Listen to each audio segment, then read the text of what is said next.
Hello 10th వాళ్ళకి ఈ సంవత్సరం 10th చదువుతున్న వాళ్ళకి FA1 ఆగస్టు 1వ తారీఖు నుండి ప్రారంభమవుతున్నాయి.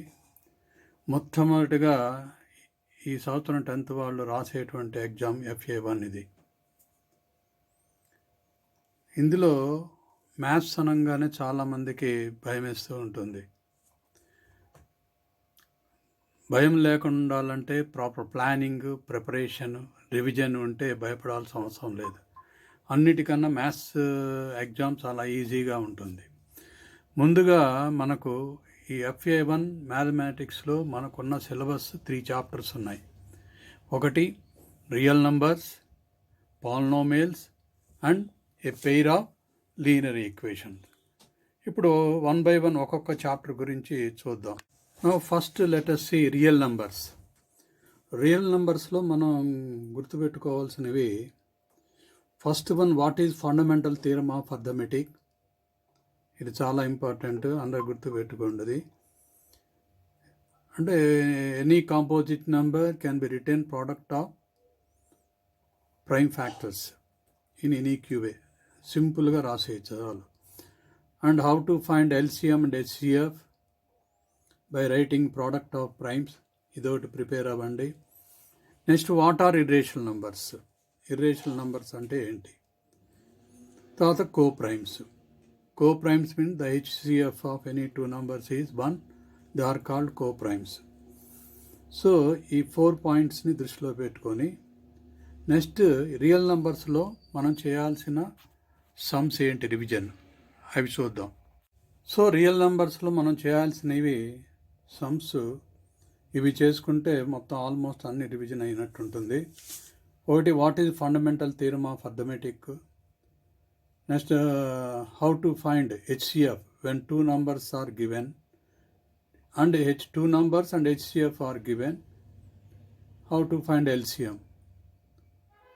అలాగే if you are given any 2 numbers, how you can find HCF and LCF using product of prime factors. And explain why 7 into 11 into 13 plus 13 and 7 into 6 into 5 into 4 into 3 into 1 plus 5 are composite numbers. ఇదోటి చేయొచ్చు.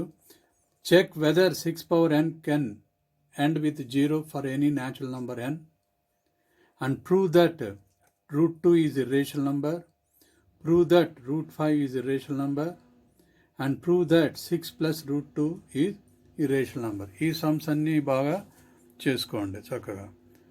Next chapter polynomial. అసలు పాలినోమియల్స్లో మనం గుర్తుపెట్టుకోవాల్సిన points, what is zero of the polynomial, parabolas అంటే ఏంటి, degree of quadratic polynomial ఎంత 2, degree of cubic polynomial 3.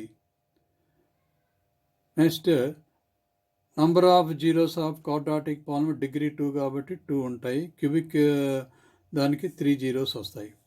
Next how to find quadratic polynomial when sum and product of zeros are given and some of zeros -b/a అని, product of zero c/a. ఈ points గుర్తుపెట్టుకోండి. దీంతో పాటు మనం చేయాల్సిన sums ఏంటంటే అవి చూద్దాం. నెక్స్ట్ పాలినోమియల్స్లో మనం చేయాల్సిన sums, where are the graph y equal to x plus b, that is a is not equal to 0, cuts x axis. ఎక్కడ కట్ అవుతుంది? The graph of y equal to ax plus b. What is the name of the graph of quadratic polynomial? Parabolas అంటారు. Next very important, ఫ్రీక్వెంట్గా ఇచ్చే question, find the zeros of quadratic polynomial x² + 7x + 10 and verify the relationship between zeros and coefficients. ఈ model సమ్ములు తప్పకుండా ఇస్తూ ఉంటారు. మీరు equation quadratic polynomial మారినా ఈ ఎలా ఫైండింగ్ జీరోస్ ఎలా, రిలేషన్ ఎలా, అది బాగా ప్రాక్టీస్ చేసుకోండి. అలాగే ఇంకో సమ్ కూడా ఉంది మోడల్కి, find the quadratic polynomial that is 6x² - 7x - 3 and verify the relationship between zeros and coefficients. ఈ రెండు ఒకే మోడల్ అన్నమాట. Next when find quadratic polynomial the sum and product of 2 zeros -3 and 2 are given. So sum of zeros and product of zeros given, how you can find quadratic polynomial. ఈ model కూడా important. ఈ model మీద 2 sums practice చేసుకోండి.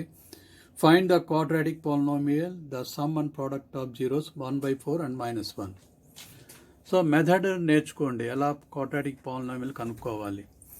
ఒకవేళ numbers మారిచ్చినా సరే మనం చేసేట్టుగా ఉండాలి. ఓకే, నెక్స్ట్ చాప్టర్ చూద్దాం. ఆఫ్ లీనియర్ ఈక్వేషన్స్లో మనం 3 పాయింట్స్ గుర్తుపెట్టుకోవాలి. ఒకటి a1/a2 is not equal to b1/b2, consistent system అంటారు. Only one solution, the lines are intersecting at one point. Second condition a1/a2 equal to b1/b2 is not equal to c1/c2. ఈ system inconsistent అంటాం, no solution, parallel lines అన్నమాట ఇవి. Third condition a1/a2 equal to b1/b2 equal to c1/c2, dependent consistent system అంటారు. ఇక్కడ solutions వచ్చేసరికి many solutions. Lines ఎలా ఉంటాయంటే ఒకదాని మీద ఒకటి ఉంటాయి, అంటే కోయిన్సైడ్ అవుతాయి. ఓకే, నా నెక్స్ట్ సమ్స్ ఎలా ఉంటాయో చూద్దాం. సో పెయిర్ ఆఫ్ లీనియర్ ఈక్వేషన్స్లో ఫస్ట్ 2 ఈక్వేషన్స్ ఇచ్చి we have to find whether they are consistent or inconsistent. ఇందా చెప్పిన కండిషన్ బట్టి చేసుకోవచ్చు. State whether 3x + 2y = 5, 2x - 3y = 7, a pair of linear equation whether they are consistent or inconsistent. అలాగే ఇంకో మళ్ళీ 2 equations ఇస్తారు.